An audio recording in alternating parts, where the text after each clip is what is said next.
ये हर दौर में हर एक के ये दुश्मन रहे हैं। तो यहूदियों ने हज़रत ईसा अलैहिस्सलाम के कत्ल के, शहीद करने के मुकम्मल मंसूबे बना लिए और एक मकान के अंदर हज़रत ईसा अलैहिस्सलाम अपने 12 साथियों के साथ या 18-19 साथियों के साथ, मुख्तलिफ रिवायात मिलती हैं, थे। उन्होंने मकान का मुहासरा कर लिया। अब इस दौरान हज़रत ईसा अलैहिस्सलाम को सारी जो है वो हकीकत अल्लाह रब्बुल इज़्ज़त बता चुका था। अल्लाह का फ़ैसला था कि हज़रत ईसा अलैहिस्सलाम अपने इसी ज़ाहिरी जिस्मानी वजूद ही के साथ आसमान पर उठा लिए जाए।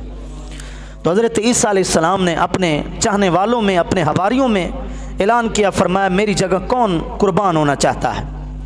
तो एक नौजवान हर बार उठ कर आता था कि ये सादत मुझे मिले। तो अल्लाह रब्बुल इज़्ज़त ने उसी नौजवान के ऊपर हज़रत ईसा अलैहिस्सलाम की शबीह डाल दी, मुशाबत, शक्ल सूरत उसकी हज़रत ईसा अलैहिस्सलाम की तरह हो गई। उन्होंने सूली पे लटका दिया और ये खुश हो गए कि हमने हज़रत ईसा को जो है ना कत्ल कर दिया है, सूली पे चढ़ा दिया है। हमारे इस्लामी अक़ीदे के मुताबिक हज़रत ईसा अलैहिस्सलाम अब भी ज़िंदा हैं, न फौत हुए हैं, न सूली पे चढ़ाए गए हैं। अल्लाह ने उनकी हिफाजत करते हुए अल्लाह रब्बुल इज़्ज़त ने उन्हें ज़िंदा आसमानों पर उठा लिया। बड़े बड़े नमाजी लोग, परहेज़गार लोग इन गहराइयों से वाकिफ़ नहीं हैं, वो उनको जो है ना वो ख़बर ही नहीं है कि हम हज़रत ईसा अलैहिस्सलाम की हयात और ज़िंदगी के बारे में हमारा अक़ीदा क्या है। नामवर सहाफ़ी, PTV का चेयरमैन भी रहा है, वो रोज़नामा जंग के अंदर वो कालम भी लिखता है। मज़ीद नाम लेना मैं मुनासिब नहीं समझता। उसने एक मरतबा कालम के अंदर हज़रत ईसा अलैहिस्सलाम की वफ़ात और मौत का जिक्र किया और मैं हैरान रह गया। मैंने कहा यार ये लोग पढ़े लिखे होते हैं, इनके पास अच्छी खासी दुनियावी तालीम भी होती है, तो क्या दीनी तालीम की इनको हवा भी नहीं लगी कि इसको पता नहीं है कि हज़रत ईसा अलैहिस्सलाम तो फौत ही नहीं हुए।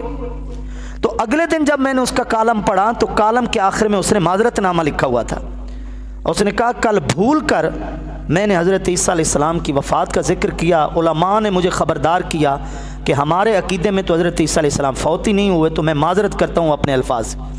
ये मैं एक मिसाल दे रहा हूँ पढ़े लिखे लोगों की जो मीडिया से भी वाबस्ता है। तो हमारे अच्छे खासे नौजवान जो माशाल्लाह पढ़े लिखे होते हैं, लेकिन उनको हज़रत ईसा अलैहिस्सलाम के बारे में इन मालूमात का नहीं पता होता। और ये मौजू मैंने जानबूझ कर छेड़ा है कल क्रिसमस डे की वजह से, 25 दिसंबर की वजह से, सिर्फ इसलिए कि हमारे नौजवानों को कम से कम हज़रत ईसा अलैहिस्सलाम के बारे में ज़ाती इस्लामी मालूमात का पता होना चाहिए। तो हमारे अक़ीदे में हज़रत ईसा अलैहिस्सलाम कोई सूली पर नहीं चढ़े, कोई फौत नहीं हुए, अल्लाह रब्बुल इज़्ज़त ने उन्हें ज़िंदा उठा लिया।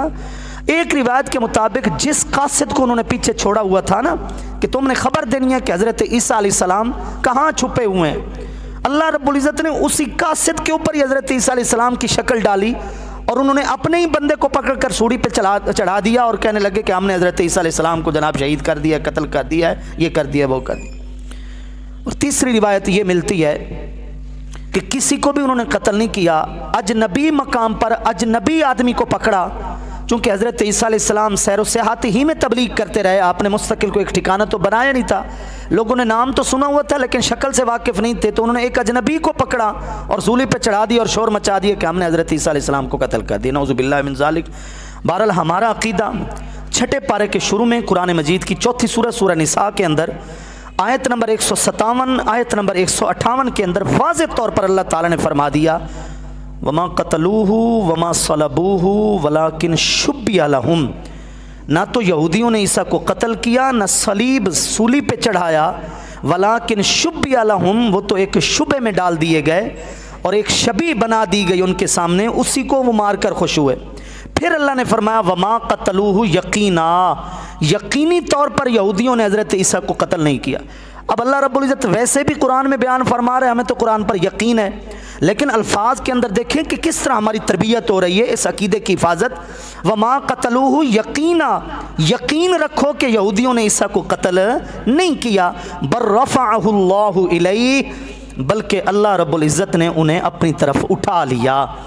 तो आज भी हज़रत ईसा अलैहिस्सलाम अपनी ज़ाहिरी हयात के साथ मौजूद हैं और हमारे अक़ीदे के मुताबिक क़ुर्ब क़यामत में, क़यामत की बड़ी निशानियों में से एक निशानी है कि वो क़ुर्ब क़यामत में तशरीफ़ लाएंगे और दिमश्क की जामे मस्जिद के अंदर सुबह की नमाज के वक्त में नाजिल होंगे और उस वक्त हज़रत इमाम महदी अलैहिस्सलाम का भी ज़ुहूर हो चुका होगा। वो अपने हाथों से दज्जाल को भी कत्ल करेंगे और वो खिंजीर की नस्ल को भी ख़त्म करेंगे, शादी भी करेंगे। एक रिवायत के मुताबिक 7 बरस रहेंगे, क्योंकि 33 बरस की उम्र में वो उठा लिए गए थे, तो 7 बरस मिलाकर टोटल उम्र उनकी 40 साल होगी। या दूसरी तशरीह के मुताबिक आकर दोबारा से वो 40 साल का अरसा गुजारेंगे, और इस दौरान वो कोई नई नबूवत लेकर नहीं आएंगे, वो आप अलैहिस्सलातु वस्सलाम ही की शरीयत की तबलीग के लिए आएंगे। जैसे मिर्ज़ाई और कादियानी एतराज़ करते हैं कि तुम कहते हो नबी के बाद और नबी नहीं आ सकता, तो तुम तो कहते हो कि ईसा ने आना है। क्योंकि मिर्ज़ाई और कादियानी भी ईसाइयों के अकीदे से फ़ायदा उठाते हुए उन्होंने भी ये सारी गलत फहमियाँ भी फैलाई और अपने तौर पर राह हमवार करने की कोशिश की कि ईसा फौत हो चुके हैं जैसे दीगर अंबिया फौत हो चुके हैं। ठीक है ना। तो हमारा जो अकीदा हज़रत ईसा के वापस आने का है कि वो कोई नई नबूवत लेकर नहीं आएंगे, वो आप अलैहिस्सलातु वस्सलाम ही की शरीयत की तबलीग, इसी दीन इस्लाम जिसके हम पैरोकार हैं, इसी की तबलीग करने के लिए तशरीफ़ लाएंगे। और इंशाअल्लाह उनके बाद यूँ समझें पूरी दुनिया के अंदर उनकी तबलीग की एक बरकत होगी कि दीन इस्लाम दुनिया के कोने कोने तक फैलेगा। तो हज़रत ईसा अलैहिस्सलाम अपनी मुद्दत हयात यहाँ गुजारेंगे, उनकी नमाज जनाजा मुसलमान पढ़ेंगे, और सबसे बड़ी बात यह है कि रोज़े अनवर के अंदर आप अलैहिस्सलातु वस्सलाम के पड़ोस के अंदर आप अलैहिस्सलातु वस्सलाम के करीब ही उनकी तदफीन भी होगी। ये अपना इस्लामी अक़ीदा है, इसको हमें अच्छे तरीके से हमें याद रखना चाहिए हज़रत ईसा अलैहिस्सलाम के बारे में।